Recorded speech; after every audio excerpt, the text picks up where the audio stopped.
besides foul weather? One-minded like the weather, most unquietly. I know you. Where's the king? Contending with the fretful elements. Bids the wind blow the earth into the sea, or swell the curled waters above the main, that things might change or cease. Tears his white hair, which the impetuous blasts with eyeless rage catch in their fury and make nothing of. Strives in his little world of man to outscorn the to and fro conflicting wind and rain. This night, wherein the cub-drawn bear would couch, the lion and the belly-pinched wolf keep their fur dry, unbonneted he runs and bids what will take all. But who is with him? None but the fool, who labours to outjest his heart-struck injuries. Sir, I don't know you, and dare upon the warrant of my note commend the dear thing to you. There is division, although as yet the face of it is covered with mutual cunning, twixt Albany and Cornwall, who have, as who have not, that their great stars throned and set high, servants who seem no less, which are to France the spies and speculations intelligent of our state. What hath been seen, either in snuffs and packings of the dukes, or the hard reign which both of them have borne against the old kind king, or something deeper whereof perchance these are but furnishings. But true it is, from France, there comes a power into this scattered kingdom, who already wise in our negligence have secret feet in some of our best ports, and are at point to show their open banner. Now to you, if on my credit you dare build so far to make your speed to Dover, you shall find some that will thank you, making just report of how unnatural and bemadding sorrow the king hath caused to play. I am a gentleman of blood and breeding, and from some knowledge and assurance offer this office to you. I will talk further with you. Do not. For confirmation that I am much more than my outwall, open this purse and take what it contains. If you shall see Cordelia, as fear not but you shall, show her this ring, and she will tell you who that fellow is that yet you do not know. Fly in the storm. I will go seek the king. Give me your hand. Have you no more to say? Few words, but to effect more than all yet, that when we have found the king, in which your pain, that way, Aldous, he that first lights on him, or are the other.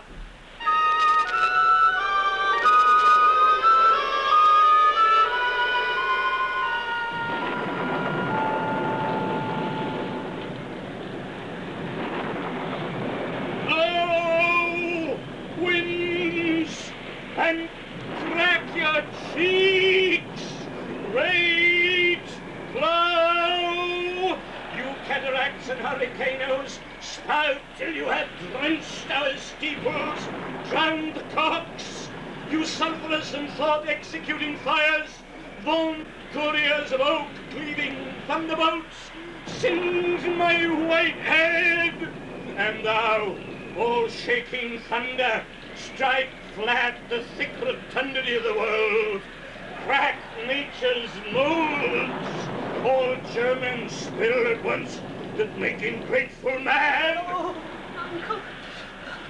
Cold holy water in a dry house is better than this rainwater out of door. Good Uncle, in. Ask thy daughter's blessing. Here's a night pities neither wise men nor fools. Rumble thy belly full, spit fire, spout rain. No rain, wind, thunder, fire are my daughters. I tax not you, you elements, with unkindness. I never gave you kingdom, called you children. You owe me no subscription. Then let fall your horrible pleasure. Here I stand, your slave, a poor, infirm, weak, and despised old man. But yet I call you servile ministers that will with two pernicious daughters join your high-engendered battles against a head so old and white as this. Aha! 'Tis foul! He that has a house to put head in has a good headpiece. Codpiece that will house before the head has any, the head he shall out, so beggars marry many. The man that makes his toe what he his heart should make shall of a corn cry woe and turn his sleep to wake. For there was never yet fair woman but she made mouths in a glass. No, I will be the pattern of all patience. I will say nothing. Who's there? Marry, here's Grace and the codpiece. That's a wise man and a fool. Alas, are you here? Things that love night love not such nights as these. The wrathful skies gather the very wanderers of the dark and make them keep their caves. Since I was man, such sheets of fire, such bursts of horrid thunder, such groans of roaring wind and rain I never remember to have heard. Man's nature cannot carry the affliction nor the fear. Let the great gods that keep this dreadful pudder o'er our heads find out their enemies now. Tremble, thou wretch that hast within thee undivulged crimes, unwhipped of justice. Hide thee, thou bloody hand, thou perjured and thou similar of virtue that art incestuous. Caitiff to pieces shake, that under covert and convenient seeming hath practised on man's life. Close pent-up guilt, strive your concealing countenance, and cry these dreadful summoners, Grace, I am a man more sinned against than sinning. Bareheaded. Gracious my lord, hard by here is a hovel. Some friendship will it lend you against the tempest. Repose you there, while I to this hard house, more harder than the stones whereof 'tis raised, which even but now, demanding after you, denied me to come in. Return and force their scanted courtesy. Oh. My wits begin to turn. Come on, my boy. How dost lie, boy? Art cold? I'm cold myself. Where is this straw, my fellow? The art of our necessities is strange, and can make vile things precious. Come, you hovel. Poor fool and knave. I have one part in my heart that's sorry yet for thee. He that has and a little tiny bit, with hey, ho, the wind and the rain, must make content with his fortunes fit, though the rain, it raineth every day. True, boy. Come, bring us to this hovel. This is a brave night to cool a courtesan. I'll speak of prophecy ere I go. When priests are more in word than matter, when brewers mar their malt with water, when nobles are their tailors' tutors, no heretics burned, but wenches' suitors, when every case in law is right, no squire in debt, nor no poor knight, when slanders do not live in tongues, nor cut purses come not to throngs, when usurers tell their gold in the field, when bawds and whores do churches build, then shall the realm of Albion come to great confusion. Then comes the time, who lives to see it, that going shall view it with feet. This prophecy Regan shall make, for I live before his time.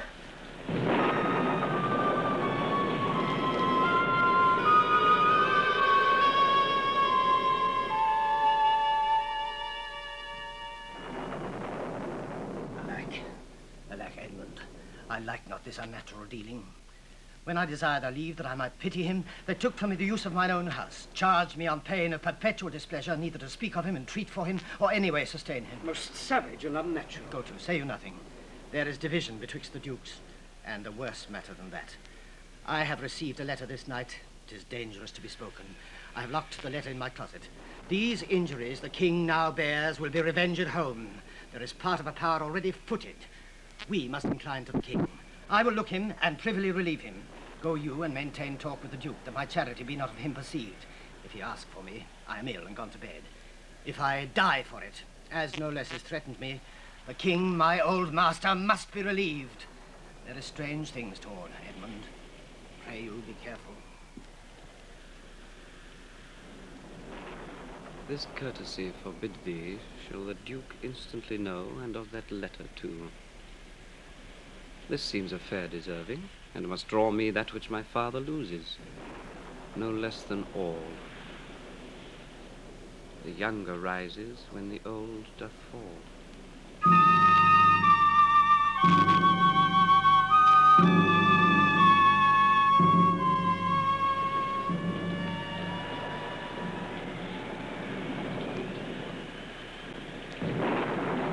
Here is the place, my lord. Good my lord, enter. The tyranny of the open night's too rough for nature to endure. Let me alone. Oh, good my lord, enter here. Will break my heart. I'd rather break mine own. Good my lord, enter. Thou think'st as much to this contentious storm invades us to the skin. So it is to thee. But where the greater malady is fixed, the lesser is scarce felt. Thou'st shun a bear, but if thy flight lay toward the roaring sea, thou'st meet the bear at the mouth. When the mind's free, the body's delicate. The tempest in my mind doth from my senses take all feeling else, save what beats there, filial ingratitude. Is not as this mouth should tear this hand for lifting food to it, but I will punish home. No, I'll weep no more. In such a night to shut me out.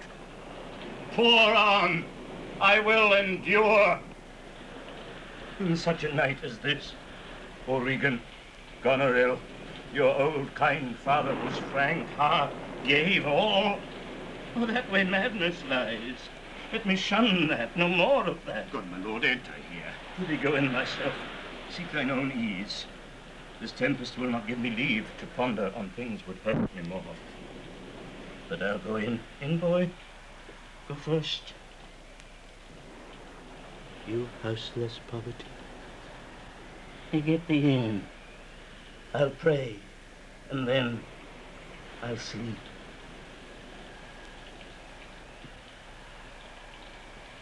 Poor naked wretches, wheresoe'er you are, that bide the pelting of this pitiless storm, how shall your houseless heads and unfed sides, your looped and windowed raggedness defend you from seasons such as these? Oh, I have ta'en too little care of this. Take physic, Pom. Expose thyself to feel what wretches feel, that thou mayst shake the superflux to them, and show the heavens more just. Fathom and half! Fathom and half! Poor Tom! Oh, come not in here, Uncle. He's a spirit. Oh, help me, help me. Give me thy hand. Who's there? A spirit, a spirit. He says his name's Poor Tom. What art thou that dost grumble there in the straw? Come forth. Away! The foul fiend follows me. Through the sharp thorn blows the wind. Go to thy bed and warm thee. Didst thou give all to thy daughters, and art come to this? Who gives anything to poor Tom? Whom the foul fiend hath led through fire and through flame, through sword and whirlpool, or bog and quagmire, that hath laid knives under his pillow and halters in his pew, set ratsbane by his porridge, made him proud of heart, to ride on a bay trotting horse over 4-inched bridges, to course his own shadow for a traitor. Bless thy wit. Tom's a cold. Do. Bless if a whirlwind star blast me in taking. Do poor Tom's uncharity whom the foul fiend vexes. There, could I have him now, and there again, and there. What has his daughters brought him to this pass? Couldst thou save nothing? Wouldst thou give them all? Nay, he deserved a blanket. Else we had all been shamed. Now all the plagues that in the pendulous air hang fated o'er men's faults, light on thy daughters. He hath no daughters, sir. Death, traitor, nothing could have subdued nature to such a lowness but his unkind daughters. Is it the fashion that discarded fathers should have thus little mercy on their flesh? Judicious punishment. 'Twas this flesh begot those pelican daughters. Billycock sat on Billycock Hill. Hello. This cold night will turn us all to fools, O Edmund. Take heed of the foul fiend. Obey thy parents. Keep thy words justly. Swear not. Commit not with man's sworn sons. Set not thy sweet heart on proud array. Tom's a cold. What hast thou been? A serving man, proud in heart and mind, that curled my hair, wore gloves in my cap, served the lust of my mistress' heart, and did the act of darkness with her. Swore as many oaths as I spake words, and broke them in the sweet face of heaven. One that slept in the contriving of lust, and waked to do it. Wine loved I dearly, dice dearly, and in woman out paramored the Turk. False of heart, light of ear, bloody of hand, hog in sloth, fox in stealth, wolf in greediness, dog in madness, lion in prey. Let not the creaking of shoes, nor the rustling of silks, betray thy poor heart to woman. Keep thy thy foot out of brothels, thy hand out of blackets, thy pen from lenders' books, and defy the foul fiend. Now through the hawthorn blows the cold wind, says, Sum. Not me. Dolphin, my boy. Boy, say. Let him trot by.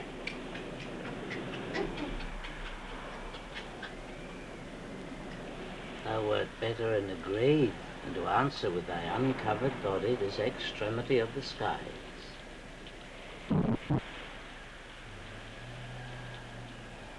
Is man no more than this? Consider him well. Thou owest the worm no silk, the beast no hide, the sheep no wool, the cat no perfume. Here's Thrionus are sophisticated. Thou art the thing itself. Unaccommodated man is no more but such a poor, bare, forked animal as thou art. Off, you lendings. Come and button here. Brethren, uncle, be contented. Tis a naughty night to swim in. Now a little fire in a wild field like an old lecher's heart. A small spark, all the rest of one's body cold. Look! Here comes a walking fire. This is the foul fiend, Flibbertigibbet. He begins at curfew and walks at first cock. He gives the web and the pin, squints the eye, and makes the hair lift, mildews the white wheat, and hurts the poor creature of earth. Swivel-footed, thrice the old, he met the nightmare and her ninefold, bid her a light and her throat plight, and aroint thee, witch, aroint thee! How fares your grace? What's he? Who's there? What is you seek? What are you there? Your names? Poor Tom, that eats the swimming frog, the toad, the todpole, the wall-newt, and the wharton. But in the fury of his heart, when the foul fiend rages, eats cow dung for salads, swallows the old rat and the ditch dog, drinks the green mantle of the standing pool, who is whipped from tithing to tithing and stocked, punished, and imprisoned, who hath had 3 suits to his back, 6 shirts to his body, horse to ride, and weapon to wear. And mice and rats and such small deer have been Tom's food for 7 long years. Beware, my follower. Peace, monkey. Peace, thou fiend. What hath your grace? No better company. The Prince of Darkness is a gentleman. Modo he's called, and Mahu. Our flesh and blood, my lord, is grown so vile that it doth hate what gets it. Tom's a cold. Go in with me. My duty cannot suffer to obey in all your daughter's hard commands, though their injunction be to bar my doors and let this tyrannous night take hold upon you. Yet have I ventured to come seek you out and bring you where both fire and food is ready. First, let me talk with this philosopher. What is the cause of thunder? Good my lord, take his offer. Go into the house. I'll talk a word with this same learned Theban. What is your study? How to prevent the fiend and to kill vermin. Let me ask you one word. In private. Importune him once more to go, my lord. His wits begin to unsettle. Canst thou blame him? His daughters seek his death. Ah, that good Kent, he said it would be thus. Poor banished man.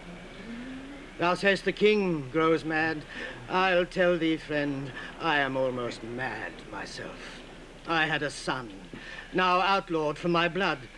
He sought my life, but lately, very late, I loved him, friend. No father his son dearer.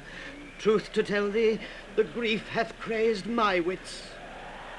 What a night's this. I do beseech your grace. Oh, cry you mercy, sir. Noble philosopher, your company. Tom's a cold. In, fellow there, into the hovel. Keep thee warm. Nay, come, let's in all. This way, my lord. With him I will keep still with my philosopher. Good my lord, soothe him. Let him take the fellow. Take him you on. Sirrah, come on. Go along with us. Come, good Athenians. No words. Child Roland to the dark tower came. His word was still thy foe and foe. I smell the blood of a British man.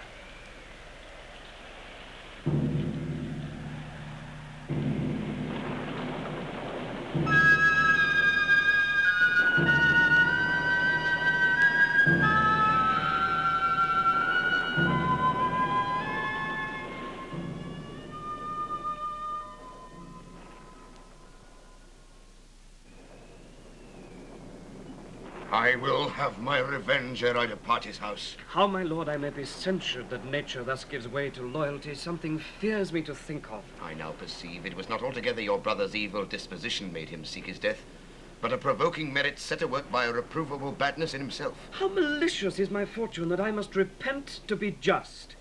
This is the letter which he spoke of, which approves him an intelligent party to the advantages of France. Oh, heavens, that this treason were not, or not I, the detector. Go with me to the Duchess. If the matter of this paper be certain, you have mighty business in hand. True or false, it hath made thee Earl of Gloucester.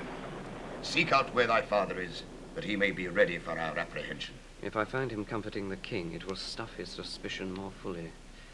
I will persevere in my course of loyalty, though the conflict be sore between that and my blood. I will lay my trust upon thee, and thou shalt find a dear father in my love.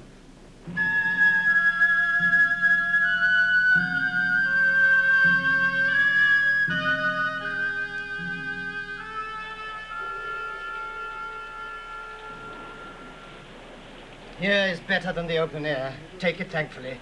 I will piece out the comfort with what addition I can. I will not be long from you. All the power of his wits have given way to his impatience. The gods reward your kindness. Frateretto calls me and tells me Nero is an angler in the Lake of Darkness. Pray, innocent, and what are the foul things? Prithee, uncle, tell me, whether a madman be a gentleman or a yeoman? A king! No, he's a yeoman that has a gentleman to his son. He's a mad yeoman that sees his son, a gentleman before him. To have 1,000 with red burning spits come hissing in upon him. The foul fiend bites my back. He's mad that trusts in the tameness of a wolf, a horse's health, a boy's love, or a whore's oath. It shall be done. I will arraign them straight. Come sit thou here, most learned justice. Thou sapient sir, sit here. Now, you she-foxes. Look where he stands and glares. Once thou eyes a trial, madam? Come all the born Bessie to me. Her boat hath a leak, and she must not speak, why she dares not come over to thee. The foul fiend haunts poor Tom in the voice of a nightingale. Top dance cries in Tom's belly for 2 white herrings. Croak not, black angel, I have no food for thee. How do you, sir? Stand you not so amazed. Will you lie down and rest upon the cushions? I'll see their trial first. Bring in their evidence. Thou, robed man of justice, take thy place. Thou, his yoke fellow of equity, benched by his side. You order the commission, sit you too. Let us deal justly. Sleepest or wakest, thou jolly shepherd, thy sheep be in the corn, and for one blast of thy minikin mouth, thy sheep shall take no harm. Per the cat is grey. Arraign her first, 'tis Goneril. I here take my oath before this honourable assembly. She kicked the poor king, her father. Come hither, mistress. Is your name Goneril? She cannot deny it. I was crying mercy. I took you for a joint stool. And here's another whose warped looks proclaim what stone her heart is made on. Stop her there! Arms, arms, sword, fire! Corruption in the place! False justicer, why hast thou let her escape? Bless thy 5 wits. Oh, pity. Sir, where is the patience now that you so oft have boasted to retain? My tears begin to take his part so much they mar my counterfeiting. The little dogs and all! Tray, Blanche, and Sweetheart. See, they bark at me. Tom will throw his head at them. Avaunt, you cur! Be thy mouth or black or white, tooth or poisons if it bite, mastiff, greyhound, mongrel, grim, hound or spaniel, black or limb, or bob-tailed, tyke or trundle-tail. Tom will make him weep and wail. For with throwing thus my head, dogs leap the hatch and all are fled. Doody-doody. Say, come, march to wakes and fairs and market towns. Poor Tom, thy horn is dry. Then let them anatomize Regan. See what breeds about her heart. Is there any cause in nature that makes these hard hearts?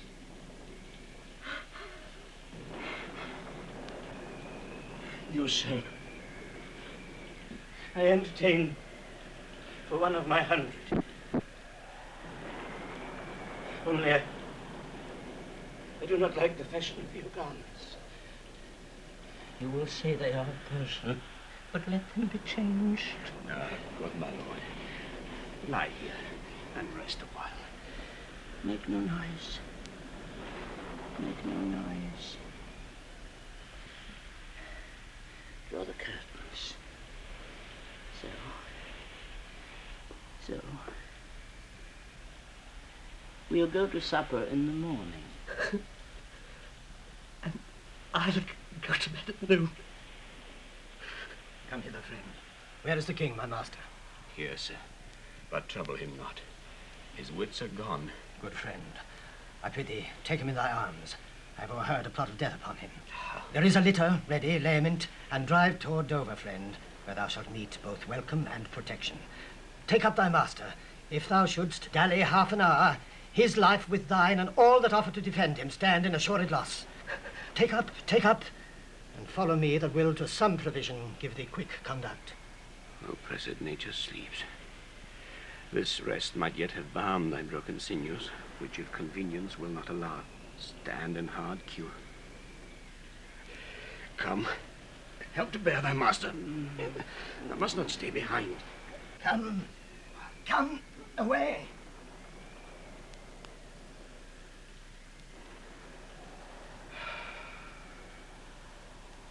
When we are better see bearing our woes, we scarcely think our miseries our foes. Who alone suffers most to the mind, leaving free things and happy shows behind.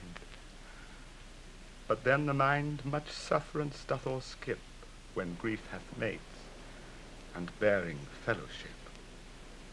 How light and portable my pain seems now, when that which makes me bend makes the king bow. He childed as I fathered. Tom, away.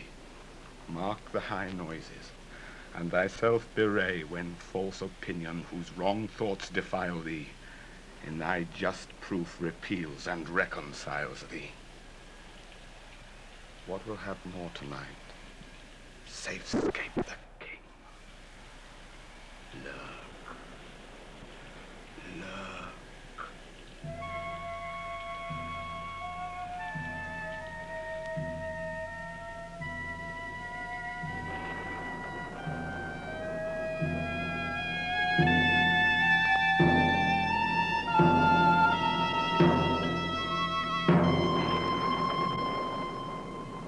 Post speedily to my lord your husband.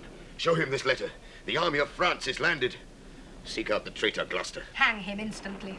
Pluck out his eyes. Leave him to my displeasure. Edmund, keep you our sister company. The revenges we are bound to take upon your traitorous father are not fit for your beholding. Advise the Duke where you are going to a most festinate preparation. We are bound to the like. Our post shall be swift and intelligent betwixt us. Farewell, dear sister. Farewell, my lord of Gloucester. Oh, now where's the king? My lord of Gloucester hath conveyed him hence. Some 5 or 36 of his knights, hot questrists after him, met him at gate, who, with some other of the lord's dependents, are gone with him toward Dover, where they boast to have well-armed friends. Get horses for your mistress. Farewell, sweet lord and sister. Edmund, farewell. Go seek the traitor Gloucester. Pinion him like a thief. Bring him before us. Though well we may not pass upon his life without the form of justice, yet our power shall do a courtesy to our wrath, which men may blame, but not control. Who's there? The traitor. Ingrateful fox, 'tis he. Bind fast his corky arms. What means your graces? Good, my friends, consider you are my guests. Do me no foul play, friends. Bind him, I say. Hard, hard.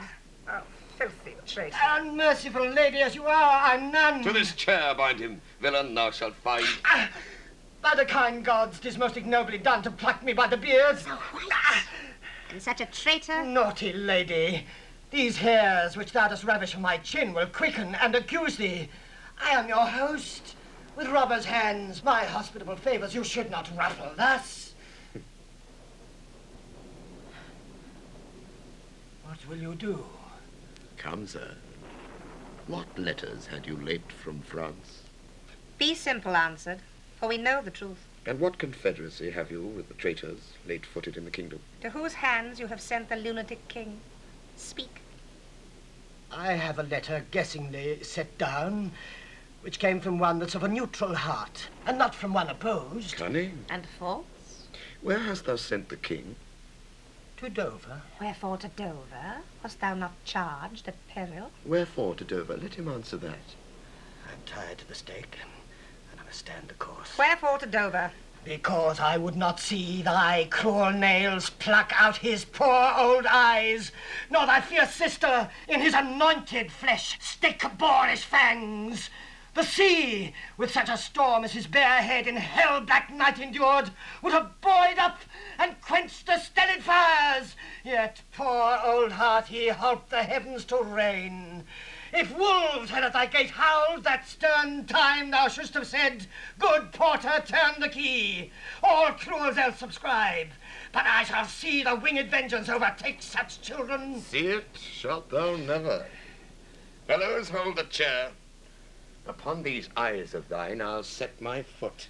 He that will think to live till he be old, give me some help. Oh,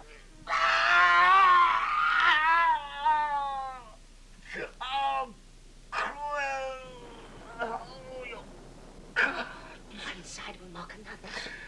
The other too. If you see vengeance. Hold your hand, my lord. I have served you ever since I was a child. But better service have I never done you than now to bid you hold. How now, you dog? If you did wear a beard upon your chin, I'd shake it on this quarrel. What do you mean? My villain? Nay, then come on and take the chance of anger. Give me thy sword, a peasant. Stand up there.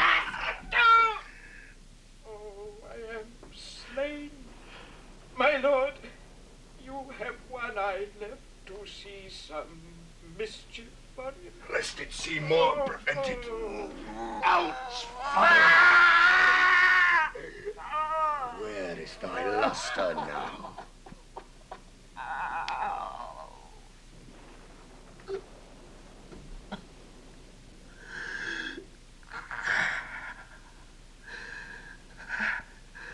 Horror. Dark.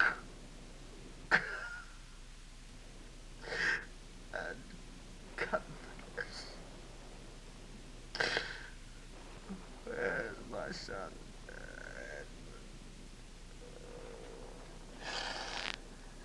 Edmund!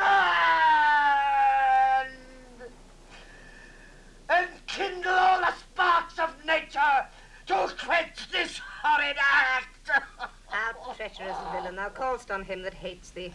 It was he that made the overture of thy treasons to us, who is too good to pity thee. My folly. And Edgar was abused. Kind gods, forgive me that. And prosper him. Go thrust him out at gates. Let him smell his way to Dover. How is my lord? How look you? I have received a hurt. Follow me, lady. Turn out that eyeless villain. Throw this slave upon the dunghill. Regan, I bleed apace. Untimely comes this hurt. Give me your arm. I'll never care what wickedness I do if this man come to good. If she live long, and in the end meet the old course of death, women will all turn monsters. Let's follow the old Earl and get the bedlam to lead him where he would. His roguish madness allows itself to anything. Go thou. I'll fetch some flax and whites of eggs to apply to his bleeding face. Now, heaven help him.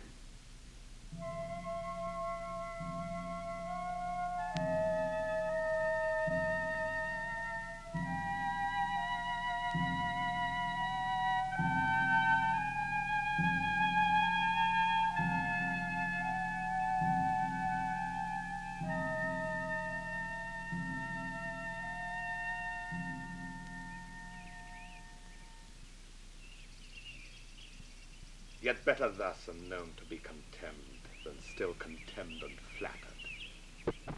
The worst, the lowest and most dejected thing of fortune stands still in esperance, lives not in fear. The lamentable change is from the best. The worst returns to laughter. Welcome then, thou unsubstantial air that I embrace. The wretch that thou hast blown unto the worst owes nothing to thy blasts. But who comes here? My father, poorly led.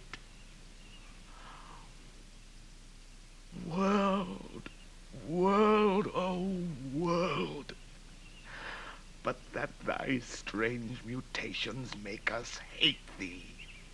Life would not yield to age. Oh, my good lord, I have been your tenant and your father's tenant these 80 years. Away. Get thee away. Good friend, be gone. Thy comforts can do me no good at all. Thee they may hurt. You cannot see your way. I have no way, and therefore want no eyes. I stumbled when I saw. Full oft to seen our means secure us, and our mere defects prove our commodities. Oh, dear son, Edgar, the food of thy abused father's wrath. Might I but live to see thee in my touch, I'd say I had eyes again. Now, who's there? Oh, gods, who is't can say I am at the worst? I am worse than e'er I was. 'Tis poor mad Tom. And worse I may be yet. The worst is not, so long as we can say this is the worst. Fellow, where goest? Is it a beggar man? Mad man, and beggar too. He has some reason, else he could not beg. Neither last night's storm I such a fellow saw, which made me think a man, a worm. My son came then into my mind, and yet my mind was then scarce friends with him. I have heard more since.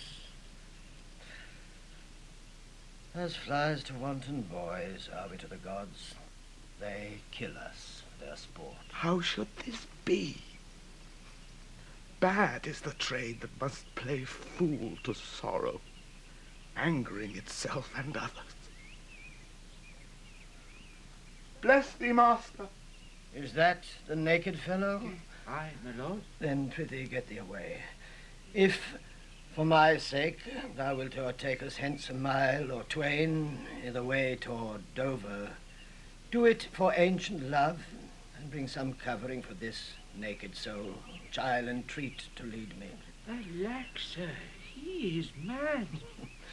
'Tis the time's plague, when madmen lead the blind. Do as I bid thee, or rather, do thy pleasure. Above the rest, be gone. I'll bring him the best apparel that I have, come on what will. Sirrah, naked fellow. Poor Tom's a coat. I cannot talk it further. Come hither, fellow. And yet I must. Bless thy sweet eyes. They bleed. Know'st thou the way to Dover? Both stile and gate, horseway and footpath. Poor Tom hath been scared out of his good wit. Bless thee, goodman's son, from the foul fiend. 5 fiends have been in poor Tom at once, of last as Obidicut, Hobbididens, Prince of Dumbness, Mahu of stealing, Modo of murder, Flibbit a gibbet of moping and mowing, who since possesses chambermaids and waiting women. So bless thee, master. Here. Take this purse, you whom the heavens' plagues have humbled to all strokes. That I am wretched makes thee happier. Heavens deal so still. Let the superfluous and lust-dieted man that slaves your ordinance, that will not see because he does not feel your power quickly. So distribution should undo excess, and each man have enough. Dost thou know Dover? Aye, master. There is a cliff whose high and bending head looks fearfully in the confined deep. Bring me but to the very brim of it, and I'll repair the misery thou dost bear with something rich about me. From that place I shall no leading need. Give me thy arm. Poor Tom shall lead thee.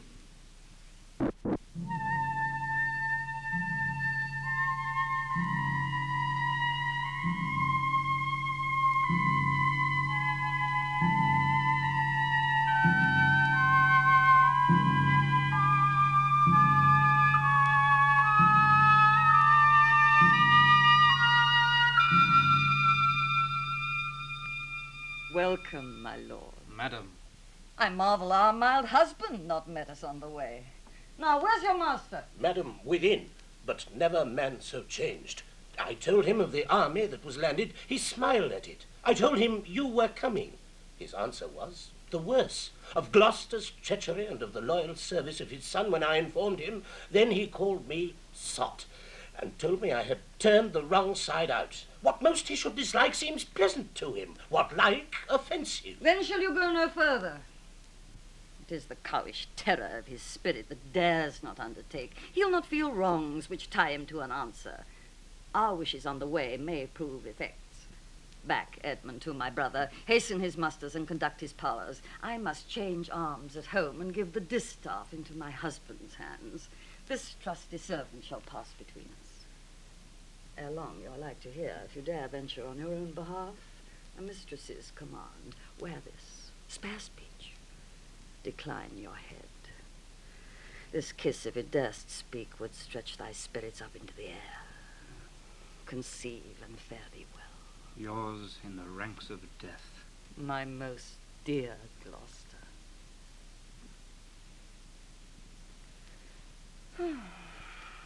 The difference of man and man. To thee a woman's services are due. A fool usurps my body. Madam, here comes my lord. I have been worth the whistle. Oh, Goneril, you are not worth the dust which the rude wind blows in your face. I fear your disposition. That nature which contemns in the origin cannot be bordered certain in itself. She that herself will sliver and disbranch from her material sap, perforce must wither and come to deadly use. No more, the text is foolish. Wisdom and goodness to the vile seem vile. Filth savor but themselves, what have you done? Tigers, not daughters, what have you performed? A father and a gracious aged man, whose reverence even the head-lugged bear would lick. Most barbarous, most degenerate, have you madded? Could my good brother suffer you to do it? A man, a prince by him so benefited? If that the heavens do not their visible spirits send quickly down to tame this vile offence, it will come. Humanity must perforce prey on itself like monsters of the deep. Milk-livered man that bear'st a cheek for blows, a head for wrongs, who hast not in thy brows an eye discerning thine honour from thy suffering, that not knowest fools do those villains pity who are punished ere they have done their mischief. Where's thy drum? France spreads his banners in our noiseless land. With plumed helm thy state begins to threat, whilst thou, a moral fool, sits still and cries, alack, why does he so? See thyself, devil! Proper deformity seems not in the fiend so horrid as in woman. Oh, vain fool! Thou changed and self-covered thing, for shame! Be monster not thy feature. Were it my fitness to let these hands obey my blood, they are apt enough to dislocate and tear thy flesh and bones. However out a fiend a woman's shape doth shield thee. Marry your manhood. Mew. What news? Oh, my good lord, the Duke of Cornwall's dead, slain by his servant, going to put out the other eye of Gloucester. Gloucester's eyes? A servant that he bred, thrilled with remorse, opposed against the act, bending his sword to his great master, who thereat in rage flew on him, and amongst them felled him dead, but not without that harmful stroke which since hath plucked him after. This shows you are above, you justices, that these are never crimes so speedily can venge.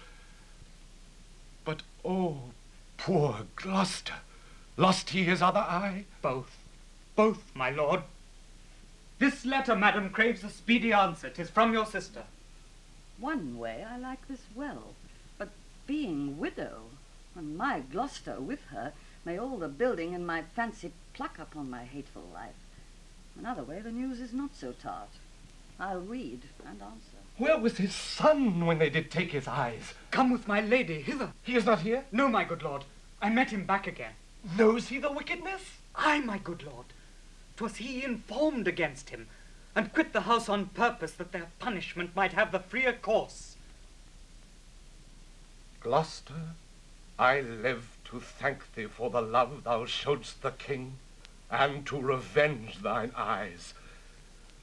Come hither, friend. Tell me what more thou knowest.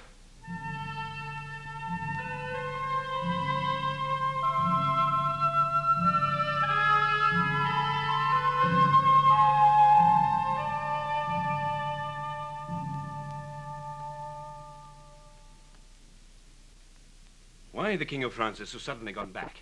Know you no reason? Something he left imperfect in the state, which since his coming forth is thought of, which imports to the kingdom so much fear and danger that his personal return was most required and necessary. Who hath he left behind him, General? The Marshal of France, Monsieur Lafarge. Did your letters pierce the Queen to any demonstration of grief? Aye, sir. She took them, read them in my presence, and now and then an ample tear trilled down her delicate cheek. It seemed she was a queen over her passion, who most rebel-like sought to be king or her. Oh, then it moved her. Not to a rage.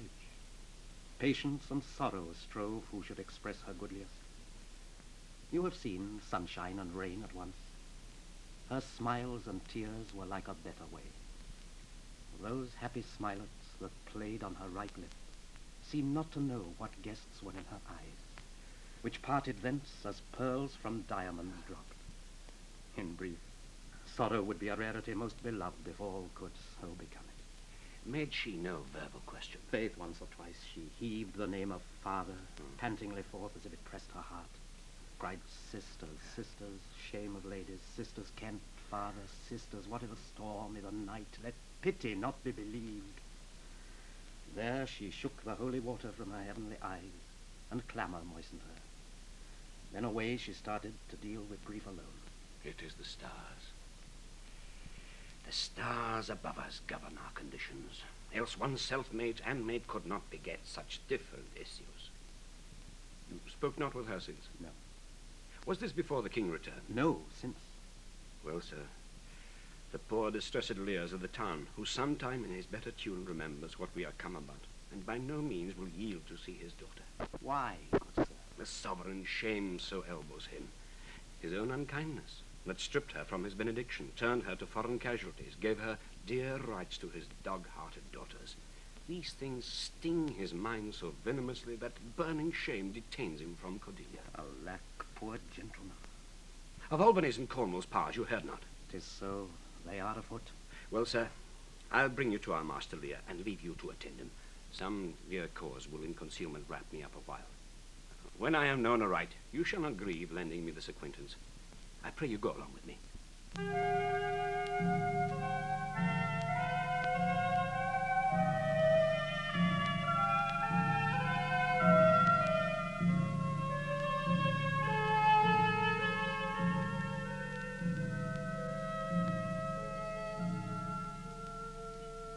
Alack, 'tis he.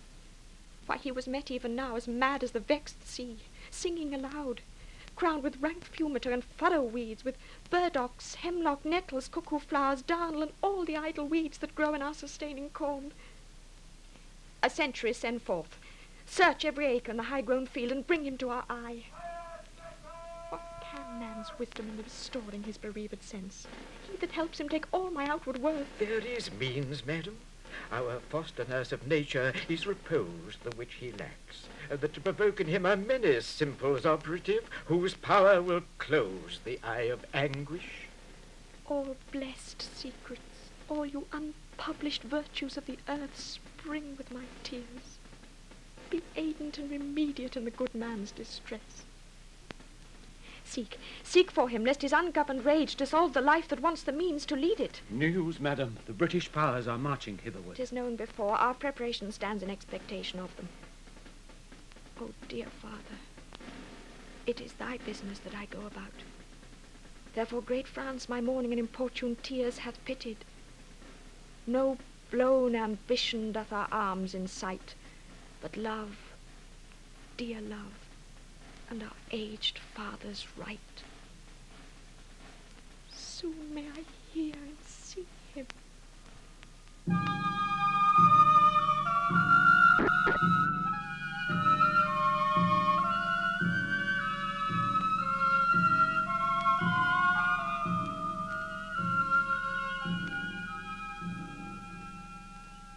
But are my brother's powers set forth? Aye, madam. Himself in person there? Madam, with much ado, your sister is the better soldier. Lord Edmund spake not with your lord at home. No, madam. What might import my sister's letter to him? I know not, lady. Faith, he is posted hence on serious matter. It was great ignorance, Gloucester's eyes being out to let him live. Where he arrives, he moves all hearts against us. Edmund, I think, is gone in pity of his misery to dispatch his knighted life. Moreover, to descry the strength of the enemy. I must needs after him, madam, with my letter. Our troops set forth tomorrow. Stay with us. The ways are dangerous. I may not, madam. My lady charged my duty in this business. Why should she write to Edmund? Might not you transport her purposes by word? Belike some things I know not what. I love thee much. Let me unseal a letter. Madam, I had rather... I know your lady does not love her husband. I am sure of that. And at her late being here, she gave strange weirds and most speaking looks to noble Edmund. I know you are of her bosom. Aye, madam. I speak in understanding. You are, I note. Therefore I do advise you take this note. My lord is dead. Edmund and I have talked, and more convenient is he for my hand than for your lady's. You may gather more. If you do find him, pray you give him this. And when your mistress hears thus much from you, I pray desire her call her wisdom to her. So fare you well. If you do chance to hear of that blind traitor, preferment falls on him that cuts him off. Would I could meet him, madam. I should show what party I do follow. Fare thee well.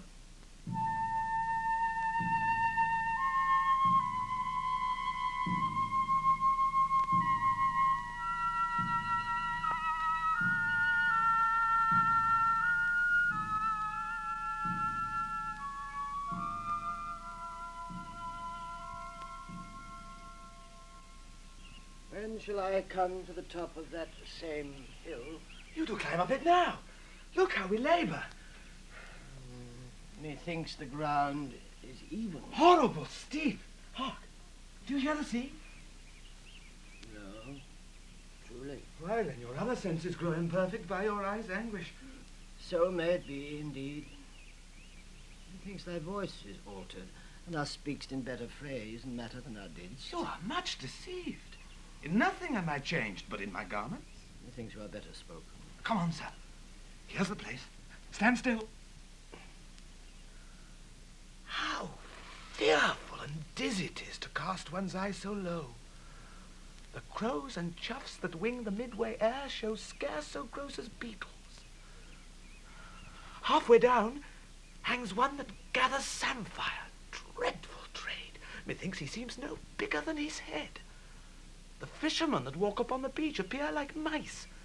And yond, a tall anchoring bark diminished to a cock, a boy almost too small for sight. The murmuring surge that on the numbered idle pebble chafes cannot be heard so high. I'll look no more, lest my brain turn and the deficient sight topple down headlong. Set me where you stand. Give me your hand. You are now within a foot of the extreme verge. For all beneath the moon would I not leap upright. Let go my hand. Here, friends, another purse. In it, a jewel well worth a poor man's taking. Fairies and gods prosper it with thee, go thou further off. Bid me farewell, and let me hear thee going. Now fare you well, good sir. With all my heart. Why to trifle thus with his despair is done to cure it. Oh, you mighty gods, this world I do renounce, and in your sights shake patiently my great affliction off. If I could bear it longer and not fall to quarrel with your great opposeless wills, my snuff and loathed part of nature should burn itself out. If Edgar live, oh, bless him. Now, fellow, fare thee well. Gone, sir. Farewell.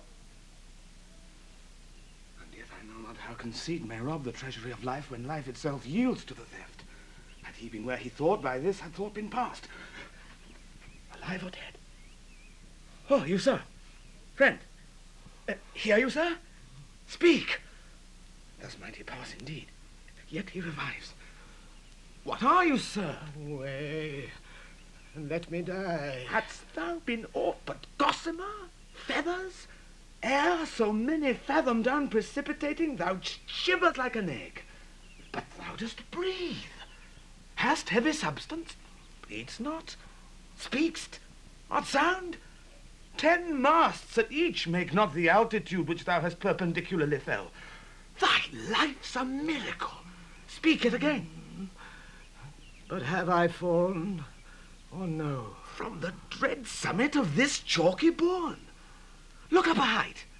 The shrill gorged larks so far cannot be seen or heard.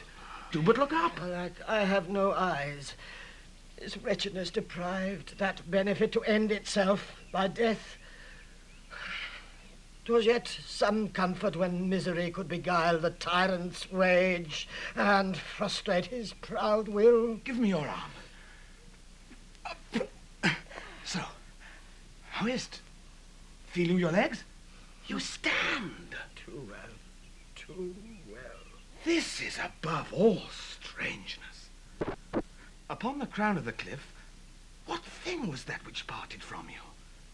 A poor, unfortunate beggar. As I stood here below, methought his eyes were 2 full moons.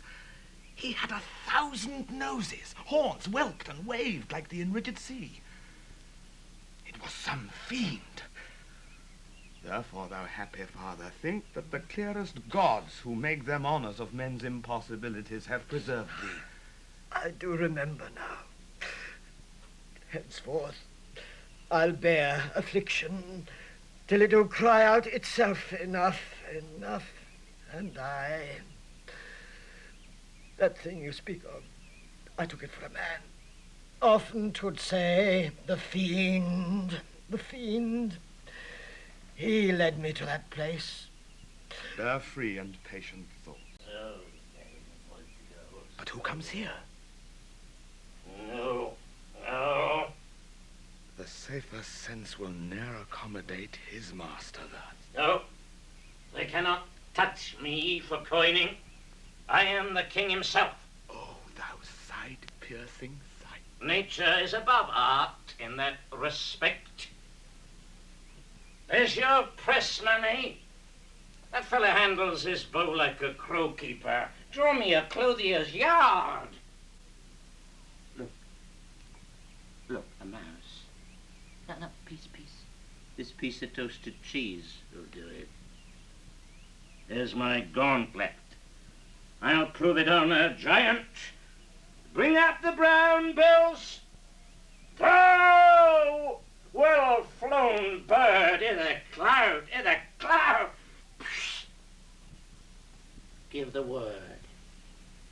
Sweet marjoram. Pass. I know that voice. Goneril with the white beard. They flattered me like a dog. They told me I had white hairs in my beard ere the black ones are there. To say aye and no to everything that I said. Aye and no, too, was no good divinity. And the rain came to wet me once, and the wind to make me chatter. When the thunder would not peace at my bidding, there I found them. There I smelt them out. Go to, they're not men of their words. They told me I was everything. It's a lie. I'm not ague-proof. The trick of that voice I do well remember. Is not the king. I every inch a king. When I do stare, see how the subject quakes. I pardoned that man's life. What was thy cause? Adultery, thou shalt not die. Die for adultery, no. The wren goes to it, and the small gilded fly does lecher in my sight. Let copulation thrive, for Gloucester's bastard son was kinder to his father than my daughters got 'tween the lawful sheets. To it luxury, pell-mell, for I lack soldiers. Behold yon simpering dame, whose face between her forks presages snow, that minces virtue and doth shake the head to hear of pleasure's name. The fitchel, not a soiled horse goes to it with a more riotous appetite. Down from the waist they are centaurs, the women all above, but to the girdle do the gods inherit. Beneath is all the fiends. There's hell, there's darkness, there's the sulphurous pit, burning, scalding, stench, consumption. Fight, fight, fight, bah, bah, bah! Give me an ounce of civet, good apothecary. Sweeten my imagination. There's money for thee. Oh, let me kiss that hand. Let me wipe it first. It smells of mortality. Oh, ruined piece of nature. This great world shall so wear out to naught. Dost thou know me? I remember thine eyes well enough. Dost thou squinny at me? No. Do thy worst, blind Cupid. I'll not love. Read thou this challenge. Mark but the penning of it. Were all thy letters sons? I could not see. I would not take this from report. It is, and my heart breaks at it. Read. With the case of eyes. Oh, are you there with me? No eyes in your head, no money in your purse. Your eyes are in a heavy case, your purse in a light. Yet you see how this world goes. I see it, feeling thee. But art mad. A man may see how this world goes with no eyes. Look with thine ears. Behold yon justice rail on yon simple thief. Hark in thine ear. Change places and handy-dandy. Which is the justice and which is the thief? You seen a farmer's dog bark at a beggar? Aye, sir. And the creature run from the cur. There thou mightst behold the great image of authority. A dog is obeyed in office. Thou rascal beetle, hold thy bloody hand. Why dost thou lash that whore? Strip thine own back. Thou hotly lusts to use her in that kind for which thou whipst her. The usurer hangs the cozener.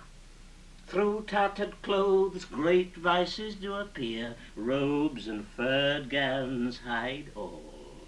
Plate sin with gold, and the strong lance of justice hurtless breaks. Armed in rags, a pygmy's straw does pierce it. None does offend. None. I say none. I label them. You take that of me, my friend, who have the power to seal the accuser's lips. Get thee glass eyes, and like a scurvy politician, seem to see the things thou dost not. Now, now, now, now. Pull up my boots. Harder, harder. So. Oh, matter and impertinence immixed. Reason in madness. If thou wilt weep thy fortunes, take my eyes. I know thee well enough, thy name is Gloucester. Thou must be patient. We came crying hither. Thou knowest the first time that we smell the air, we war and cry. I will preach to thee. Mark. Alack the day. When we are born, we cry that we are come to this great stage of fools. It's a good block. It were a delicate stratagem to shoe a troop of horse with felt. I'll put it to the proof. And when I have stolen upon these son-in-laws, then kill! Kill! Kill! Kill! Oh, kill! yes! Kill! Lay hand upon him! Sir, your most dear daughter. What no rescue, what a prisoner. I'm even the natural fool of fortune. Use me well. You shall have ransom. Let me have surgeons. I'm cut to the brains. You shall have anything. No seconds. all myself? Or this to make a man of salt, to use his eyes for garden water pots, iron-laying autumn's dust? I will die bravely, like a smug bridegroom, huh? I will be jovial. Come, I am a king, my masters. Know you that? You are a royal one, and we obey you. Then there's life in it. Come, and you get it. You shall get it running. Sa, sa, sa, sa, sa, sa, sa, sa, sa, sa, sa. A sight most pitiful in the meanest wretch, past speaking of in a king. Thou hast a daughter who redeems nature from the general curse which twain have brought her to. Hail, gentle sir. Sir, speed you. What your will? Do you hear aught, sir, of a battle toward? Most sure and vulgar. Everyone hears that which can distinguish sound. But by your favour, how near's the other army? Near, and on speedy foot. The main descry stands on the hourly fort. I thank you, sir. That's all. Though that the Queen on special cause is here, her army is moved on. I thank you, sir. You, ever gentle gods, take my breath from me. Let not my worser spirit tempt me again to die before you, please. Well, pray you, father. Now, good sir, what are you? A most poor man, made tame to fortune's blows, who by the art of known and feeling sorrows am pregnant to good pity. Give me your hand. I'll lead you to some biding. Hearty thanks, the bounty and the benison of heaven to boot. And boot. A proclaimed prize, most happy. That eyeless head of thine was first framed flesh to raise my fortunes. Thou old unhappy traitor, briefly thyself remember, the sword is out that must destroy thee. Now let thy friendly hand put strength enough to it. Wherefore, bold peasant, dost thou support a published traitor? Hence, lest that the infection of his fortune take like hold on thee. Let go his arm. Shall not let go, sir, without further occasion. Let go, slave, or thou diest. Good gentleman, go your gait and let poor folk pass. And should have been swaggered out of my life, 'twould not have been so long as 'tis by a fortnight. Nay, come not near the old man. Keep out, your boy, or I'll try whether your costard or my ballow be the harder. Shall be plain with you. Bounce dunghill! It shall pick your teeth, sir. Come, no matter for your foins. Go!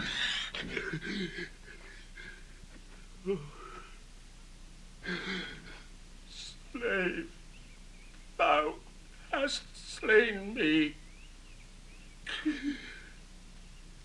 Villain, take my purse. If ever thou wilt thrive, bury my body and give the letters which thou find'st about me to Edmund, Earl of Gloucester. Seek him out upon the English party. Oh, untimely death.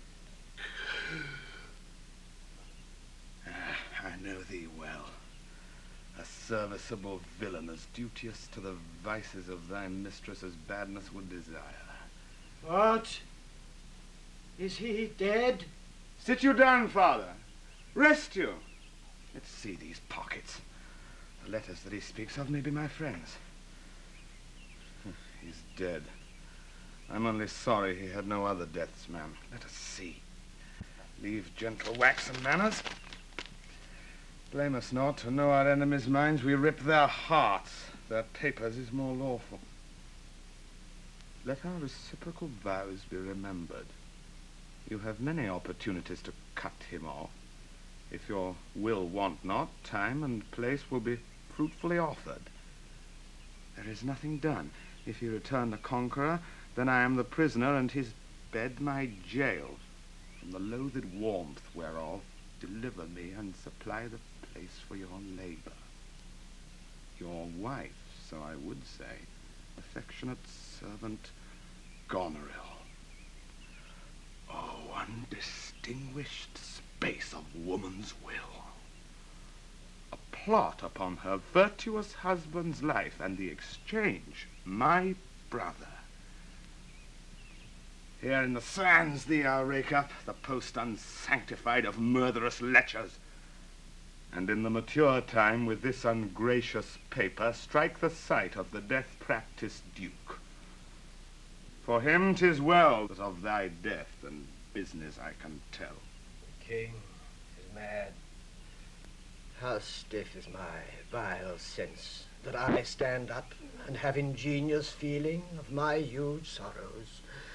Better I were distract, so should my thoughts be severed from my griefs, and woes, by wrong imaginations, lose the knowledge of themselves. Give me your hand. Far off methinks I heard the beaten drum. Come, father, I'll bestow you with a friend.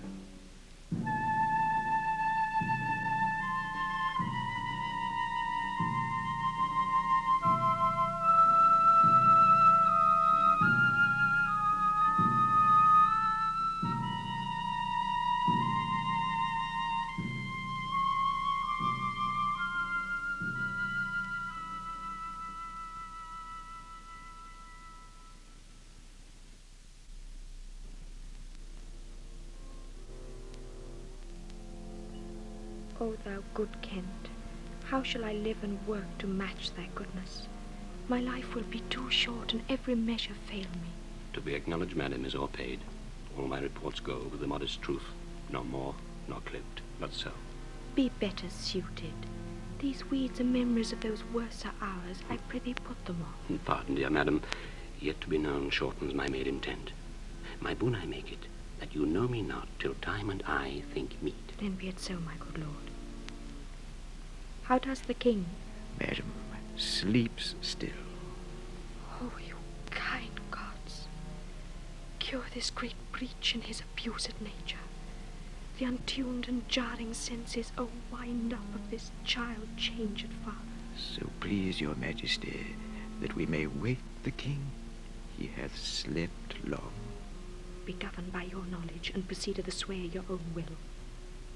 Is he arrayed? Aye, madam. In the heaviness of sleep we put fresh garments on him. Be by, good madam, when we do awake him. I doubt of his temperance. Very well. Please you draw near. Louder the music there.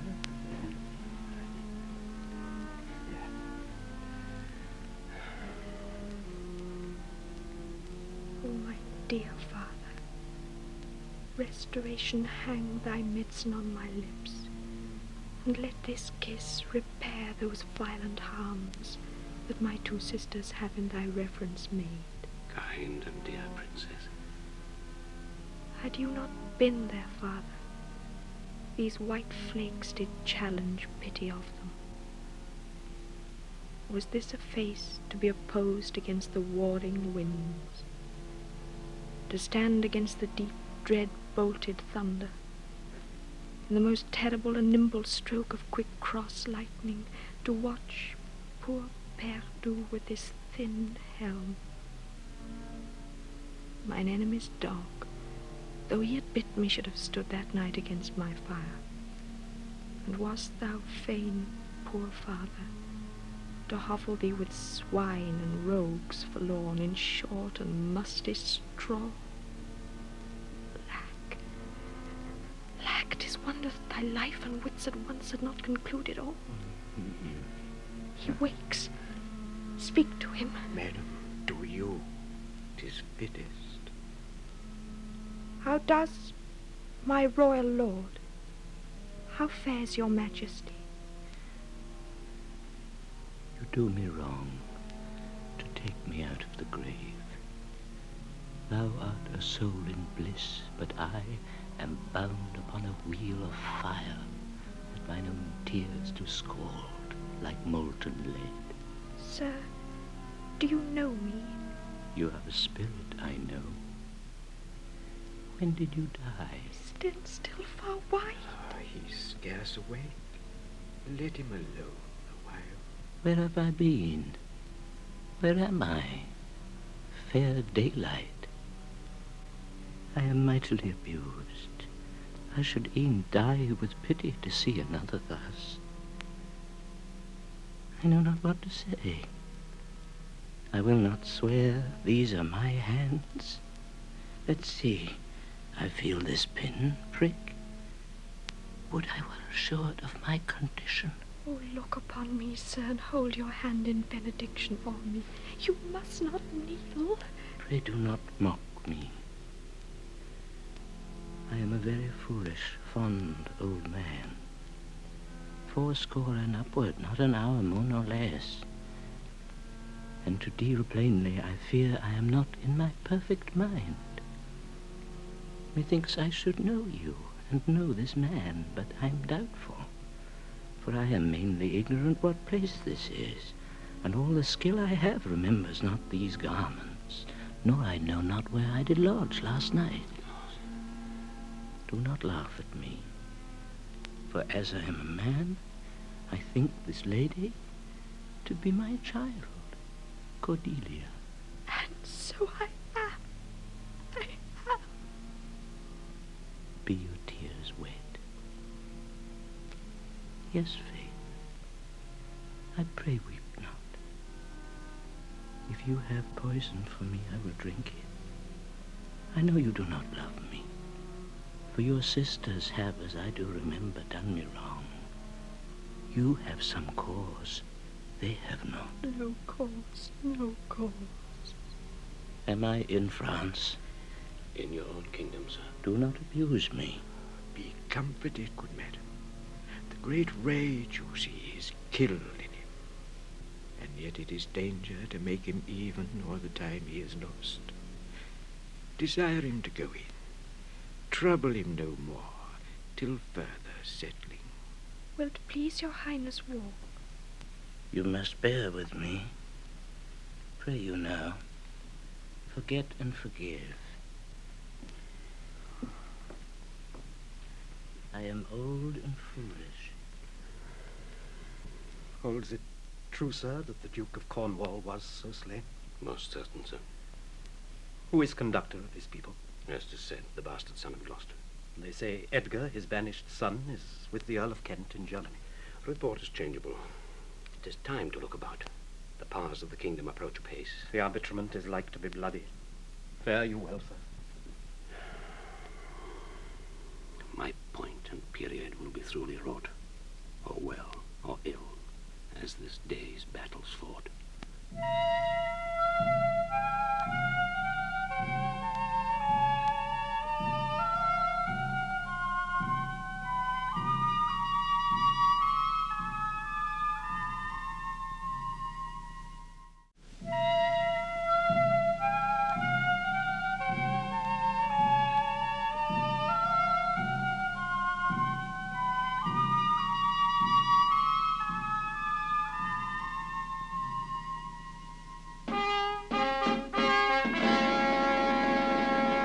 Know of the Duke if his last purpose hold, or whether since he is advised by aught to change the course. He's full of alteration and self-reproving. Bring his constant pleasure. Our sister's man is certainly miscarried. 'Tis to be doubted, madam. Now, sweet lord, you know the goodness I intend upon you. Tell me but truly, but then speak the truth. Do you not love my sister? In honoured love. But have you never found my brother's way to the forfended place? That thought abuses you. I am doubtful that you have been conjunct and bosomed with her as far as we call hers. No. By mine honour, madam. I never shall endure her, dear my lord. Be not familiar with her. Fear not. She and the Duke are husband. I had rather lose the battle than that sister should loosen him and me. Our very loving sister will be met. Sir, this I heard. The king is come to his daughter with others whom the rigour of our state forced to cry out. Where I could not be honest, I never yet was valiant. For this business it touches us as France invades our land, not bowls the king with others whom I fear most just and heavy causes make oppose. Sir, you speak nobly. Why is this reason? Combine together against the enemy, for these domestic and particular broils are not the question here. Let's then determine with the Ancient of War on our proceeding. I shall attend you presently at your tent. Sister, you will go with us? No. 'Tis most convenient. Pray, go with us. Oh, I know the riddle. I will go. If e'er your grace had speech with man so poor, hear me one word. I'll overtake you. Speak. Before you fight the battle, ope this letter. If you have victory, let the trumpet sound for him that brought you. Wretched though I seem, I can produce a champion that will prove what is about there. If you miscarry, your business of the world hath so an end, and machination ceases. Fortune love you. State till I have read the letter. I was forbid it. When time shall serve, let but the herald cry, and I'll appear again. Why, fare thee well. I will all look thy paper. The enemy's in view. Draw up your powers. Here is the guess of their true strength and forces by diligent discovery. But your haste is now urged on you. We will greet the time. To both these sisters have I sworn my love, each jealous of the other as the stung are of the adder. Which of them shall I take? Both? One? Or neither? Neither can be enjoyed if both remain alive. To take the widow exasperates, makes mad her sister Goneril. And hardly shall I carry out my side, her husband being alive. Now then, we'll use his countenance for the battle, which being done, let her who would be rid of him devise his speedy taking off. As for the mercy which he intends to Lear and to Cordelia, the battle done and they within our power shall never see his pardon. For my state stands on me to defend, not to debate.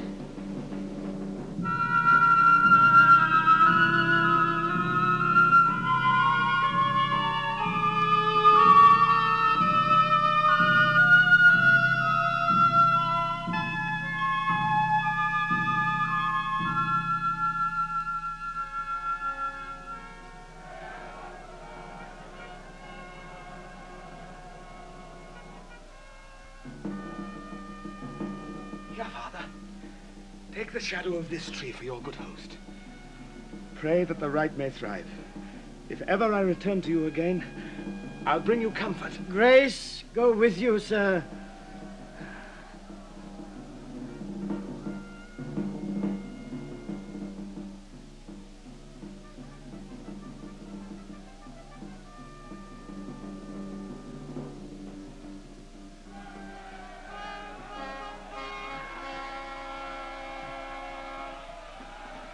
Away, old man! Give me thy hand! Away! King Lear hath lost, he and his daughter ta'en. Give me thy hand! Come on! No further, sir. A man may rot even here. What, in ill thoughts again? Men must endure their going hence even as their coming hither. Ripeness is all. Come on! That's true, too.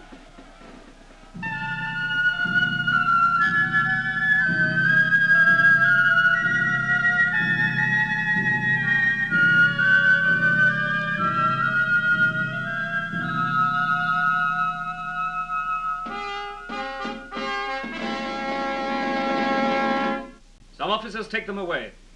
Good guard until their greater pleasures first be known that are to censure them. We are not the first who with best meaning have incurred the worst. For thee, oppressed king, I am cast down. Myself could else outfrown false fortune's frown. Shall we not see these daughters and these sisters? No. No.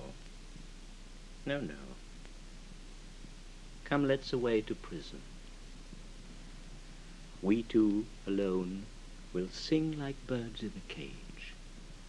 When thou dost ask me blessing, I'll kneel down and ask of thee forgiveness.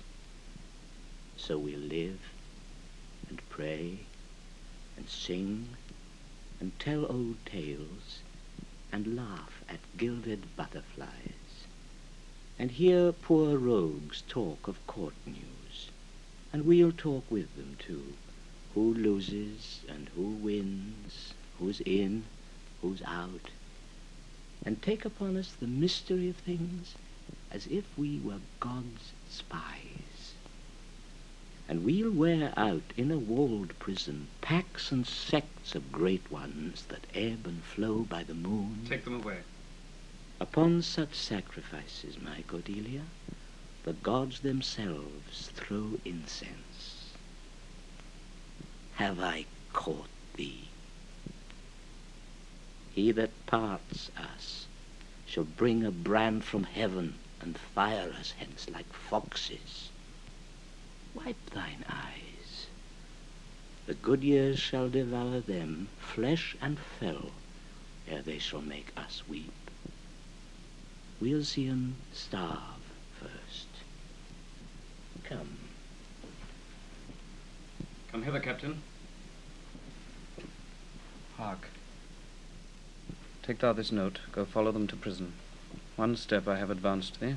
If thou dost as this instructs thee, thou dost make thy way to noble fortunes. Know thou this, that men are as the time is. Sir. To be tender-minded does not become a sword. Thy great employment will not bear question. Either say thou'll do it, or thrive by other means. I'll do it, my lord. About it, and right happy when thou hast done. Mark, I say, instantly, and carry it so as I have set it down. I cannot draw a cart nor eat dried oats. If it be man's work, I'll do it. Sir, you have showed today your valiant strain, and fortune led you well. You have the captives, who were the opposites of this day's strife. I do require them of you, so to use them, as we shall find their merits and our safety may equally determine. Sir, I thought it fit to send the old and miserable king to some retention, whose age has charms in it, whose title more, to pluck the common bosom on his side, and turn our impressed lances in our eyes which do command them. With him I sent the queen, my reason all the same, and they are ready tomorrow, or at further space, to appear where you shall hold your session. At this time we sweat and bleed, the friend hath lost his friend, and the best quarrels in the heat are cursed by those that feel their sharpness. The question of Cordelia and her father requires a fitter place. Sir, by your patience, I hold you but a subject of this war, not as a brother. That's as we list to grace him. Methinks our pleasure might have been demanded ere you had spoke so far. He led our powers, bore the commission of my place and person, the which immediacy may well stand up and call itself your brother. Not so hot in his own grace he doth exalt himself more than in your addition. In my rights, by me invested, he compeers the best. That for the most if he should husband you. Jesters do oft prove prophets. Hola, hola, that eye that told you so looked but a squint. Lady, I am not well, else I should answer from a full-flowing stomach. General, take thou my soldiers, prisoners, patrimony, dispose of them, of me. The walls is thine.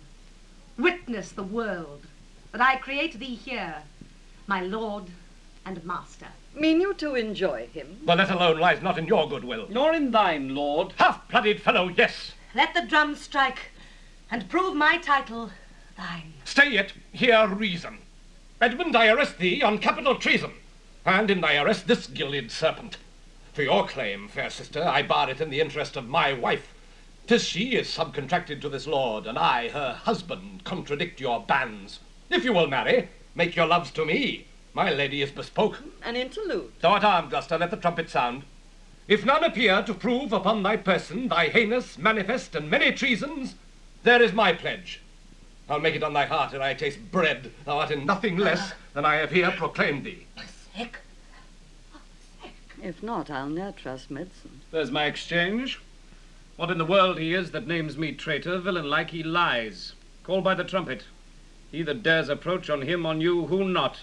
I will maintain my truth and honour firmly. The herald, ho! A herald, ho! A herald! Trust to thy single virtue, for thy soldiers all levied in my name have in my name took their discharge.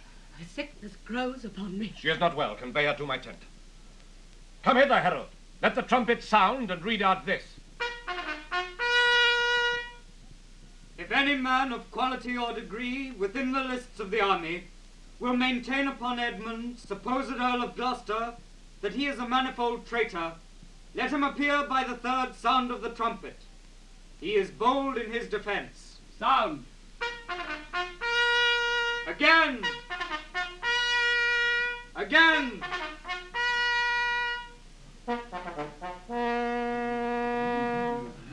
Ask him his purposes, why he appears upon this call of the trumpet. What are you? Your name, your quality, and why you answer this present summons? No, my name is lost. By treason's tooth, bare gnawn and canker bit. Yet am I noble as the adversary I come to cope. Which is that adversary? What's he that speaks for Edmund, Earl of Gloucester? Himself. What sayest thou to him? Draw thy sword, that if my speech offend a noble heart, thy arm may do thee justice. Here is mine. Behold, it is my privilege, the privilege of mine honor, my oath, and my profession. I protest, maugre thy strength, place, youth, and eminence, despite thy victor sword and fire new fortune, thy valor, and thy heart, thou art a traitor, false to thy gods, thy brother, and thy father, conspirant against this high illustrious prince, and from the extremest upward of thy head to the descent and dust below thy foot, a most toad-spotted traitor. Say thou no?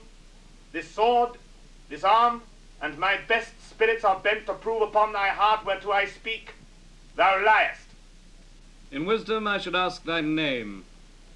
But since thy outside looks so fair and warlike, and that thy tongue some say of breeding breathes, what safe and nicely I might well delay by rule of knighthood, I disdain and spurn. Back do I toss these treasons to thy head, with the hell-hated lie o'erwhelm thy heart, which for they yet glance by and scarcely bruise, this sword of mine shall give them instant way where they shall rest for ever. Trumpets, speak!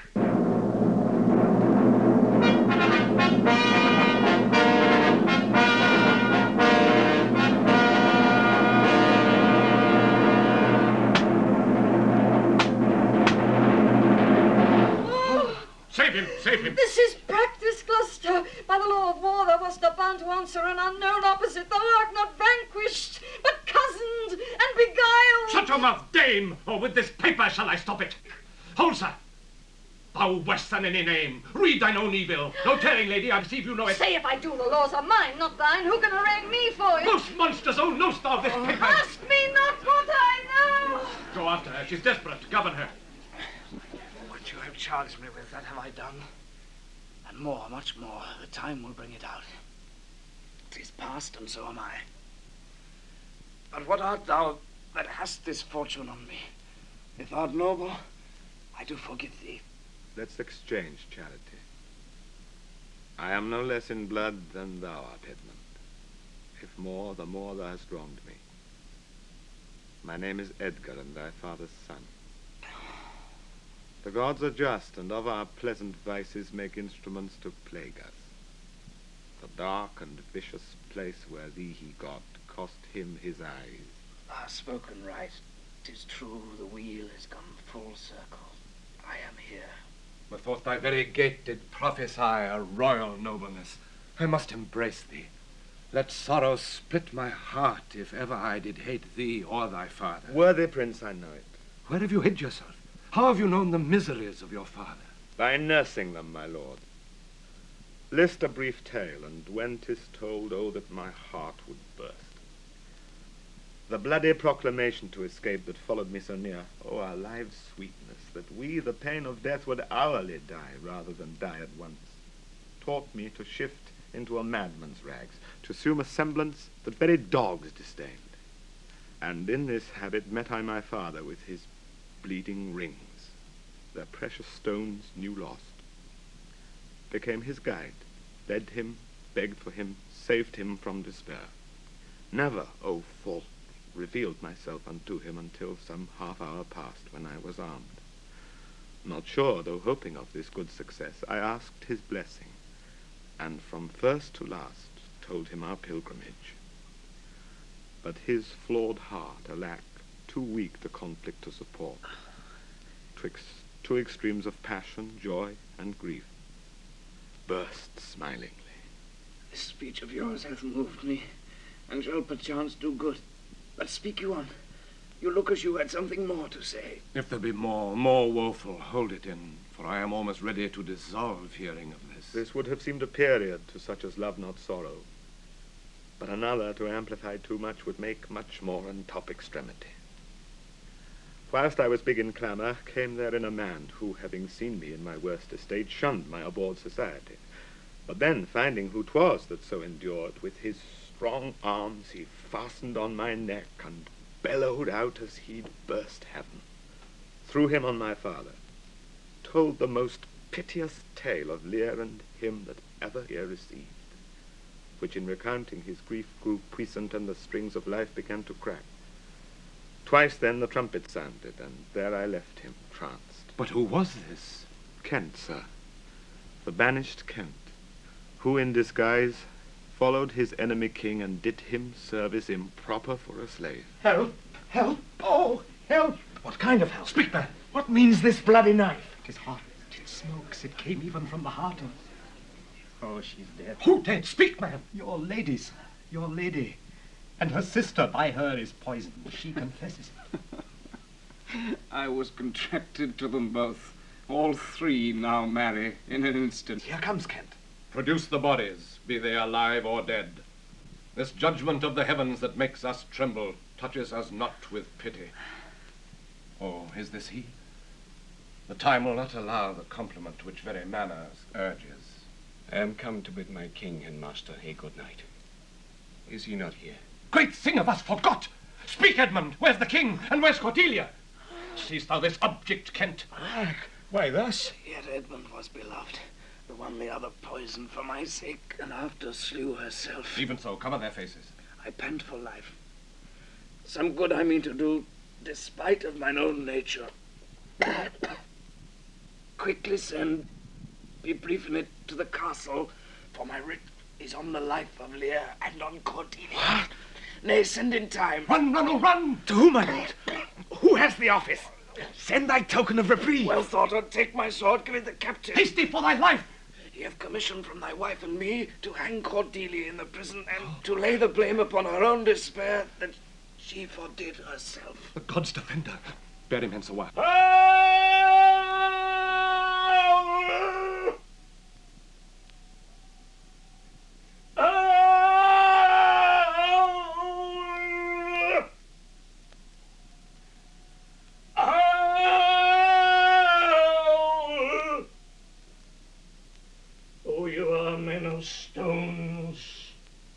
Had I your tongues and eyes, I'd use them so that heaven's vault should crack. She's gone forever. I know when one is dead and when one lives. She's dead as earth. Lend me a looking glass. If that her breath will mist or stain the stone, why then she lives. Is this the promised end? Or image of that horror? Fall and cease. This feather stars, she lives. If it be so, it is a chance which does redeem all sorrows that ever I have felt. Oh, my good master. Prithee away. 'Tis noble Kent, your friend. A plague upon you, murderers, traitors all. I might have saved her. Now she's gone forever. Cordelia, Cordelia, stay a little. Huh? What is thou sayest? Her voice was ever soft, gentle and low, an excellent thing in woman. I killed the slave that was a-hanging thee. 'Tis true, my lords, he did. Did I not, fellow? I have seen the day when with my good biting falchion I'd have made him skip.